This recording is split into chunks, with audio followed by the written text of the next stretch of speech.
नमस्कार, आप सभी का स्वागत है। मेरा नाम नमन परसाई और आज हम पढ़ने वाले हैं एमपी इतिहास के अंतर्गत कलचुरी वंश के बारे में। इसके पहले वीडियो में पढ़ा था हमने प्रतिहार वंश। टॉपिक दोनों इंपॉर्टेंट है, यहाँ से क्वेश्चन आते हैं। आप सभी को नोट्स बनाते चलना चाहिए ताकि फ्यूचर में आपको प्रॉब्लम ना हो। तो बेसिकली आज हम क्या पढ़ने वाले हैं, आज हम पढ़ेंगे कलचुरी वंश ने शासन कब से कब तक किया है, कहाँ किया है, एमपी में इनकी कितनी ब्रांचेस हैं, कितनी शाखाओं के माध्यम से शासन किया है, इनमें कौन कौन से राजा प्रमुख हुए हैं, फेमस हुए हैं, उनके बारे में क्या फैक्ट है, अंत में इनका विलय या इनका अंत किस साम्राज्य के अंतर्गत होता है, हम सभी पढ़ने का प्रयास करेंगे आसान भाषा में। ठीक है, चलिए हम शुरुआत करते हैं। देखिए, जो कलचुरी वंश हैं इन्होंने 550 ईस्वी से 1740 तक शासन किया है, लगभग 1200 वर्ष। ऐसा कहते हैं कि भारत में उत्तर से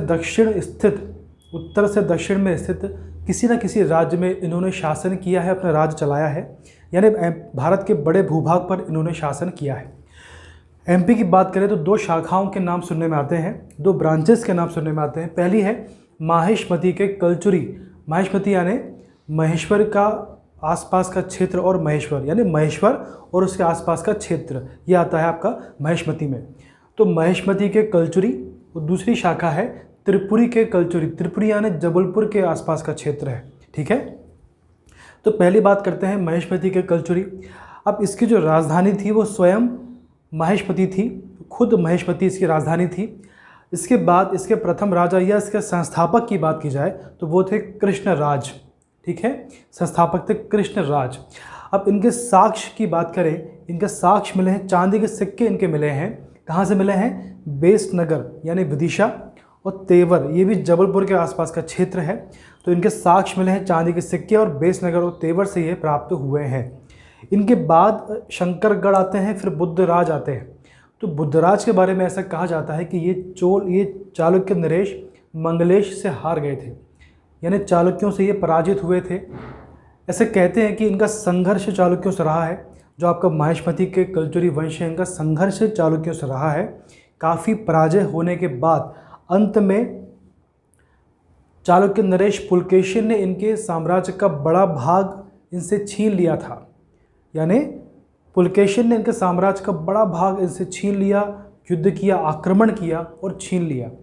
इससे क्या हुआ? इससे इनकी शक्ति क्षीण हुई, ये कमज़ोर हुए और इन्होंने कलचुरी की सेकंड शाखा, दूसरी शाखा त्रिपुरी में जाने का निर्णय किया। देखिए, ये पहली शाखा है महेश्मती, ये चालुक्यों से हारे, कमज़ोर हुए, और दूसरी शाखा यानी त्रिपुरी के कलचुरी में जाने का निर्णय किया, इसमें शिफ्ट हो गए। बात समझ में आ रही है? पहली शाखा दूसरी में चली गई। ठीक है, तो माहिष्मती जो कलचुरी हैं ये त्रिपुरी के कलचुरी में शामिल हो गए, इसमें आ गए। अब बात करते हैं त्रिपुरी के कलचुरी के बारे में। अब इसकी जो संस्थापक थे वो थे कोकल प्रथम। कौन थे? कोकल प्रथम इसके संस्थापक थे, और इसकी राजधानी थी त्रिपुरी। अब क्वेश्चन कभी आता है कि जो त्रिपुरी के कलचुरी है इसकी स्थापना किसने की और कब की? तो किसने की पता है आपको। कब की बात करें तो 845 ईस्वी के आसपास का समय इनकी स्थापना का रहा होगा।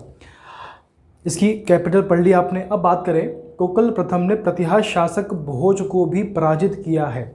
ये अच्छा क्वेश्चन है। भोज को भी पराजित किया है। और इनके संबंध में, कोकल प्रथम के संबंध में जानकारी बिल्हारी अभिलेख से मिलती है, जो कि जबलपुर में स्थित है। कहाँ से मिलती है? बिल्हारी अभिलेख से। इसके बाद शंकरगढ़ द्वितीय आते हैं, फिर आते हैं युवराज देव प्रथम।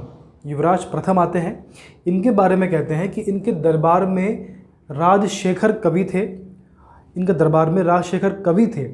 और इसके बाद कुछ मुख्य फैक्ट है कि इनके दरबार में रहते हुए, यानी युवराज के दरबार में रहते हुए इन्होंने दो रचनाएं करी हैं। कौन कौन सी हैं? काव्य मीमांसा और विद्यसाल भंजिका। काव्य मीमांसा और विद्यसाल भंजिका। विद्यसाल भंजिका में युवराज को उज्जैनी भुजंग कहा गया है। तो क्वेश्चन बनता है कि ये जो दो रचनाएं हैं ये किसने करी है, किसके दरबार में रहते हुए करी है, और किस रचना में युवराज को उज्जैनी भुजंग कहा गया है। क्या कहा गया है? उज्जैनी भुजंग। तो अच्छा क्वेश्चन ये बनता है। इसके बाद देखिए, युवराज प्रथम ने गौंड व कलिंग शासकों को पराजित किया था। इसको किया, यानी आपको जो पूर्वी क्षेत्र है भारत का, ओडिशा वाला क्षेत्र, वहाँ की बात हो रही है, तो गोंड व कलिंग शासकों को पराजित किया। अब कलिंग विजय के पश्चात कलिंग शासकों को पराजित किया, तो कलिंग विजय के पश्चात इन्होंने त्रिकलिंगाधिपति की उपाधि धारण करी है। बात समझ में आ रही है? तो रचना, किसकी रचना और कौन सी रचना कहाँ करी है, किस में इन्हें क्या क्या कहा गया है, और इन्होंने कब उपाधि ली है, और किस विजय के बाद उपाधि धारण करी है, तो आपको सब पता होना चाहिए। आगे बढ़ते हैं। इसमें एक फैक्ट और है, चालुक्य नरेश भीम के साथ मिलकर, युवराज ने चालुक्य नरेश भीम के साथ मिलकर भोज परमार को पराजित किया था। ये भी अच्छा फैक्ट है। इसके बाद देखें, युवराज के बाद आते हैं लक्ष्मण राज। ये युवराज के पुत्र थे। इसके बारे में कहते हैं कि ओडिशा के कालिया नाग की रत्न जड़ित स्वर्ण मूर्ति छीनकर इन्होंने सौराष्ट्र के सोमनाथ मंदिर को अर्पित किया। ठीक है, हम बात कर रहे हैं लक्ष्मण राज के बारे में। युवराज के पुत्र थे। अब इन्होंने क्या किया, कौन सी मूर्ति किसको समर्पित की, किसको अर्पित की, आपने पढ़ लिया है, तो उसको अच्छे से ध्यान से पढ़ना है, फोकस करके। इसके बाद युवराज के बाद आते हैं, लक्ष्मण राज के बाद आते हैं युवराज देव द्वितीय। ठीक है, और उसके बाद आते हैं कोकल द्वितीय, फिर आते हैं गंगे देव, इनके पुत्र थे। इनके बारे में कहा जाता है कि चालुक्यों पर आक्रमण किया लेकिन असफल रहे, हार गए। फिर भोज परमार पर भी आक्रमण किया लेकिन असफल रहे। तो बेसिकली ये चालुक्यों और परमारों से हार गए थे, ये असफल रहे। साम्राज्य विस्तार का प्रयास किया लेकिन ये असफल रहे।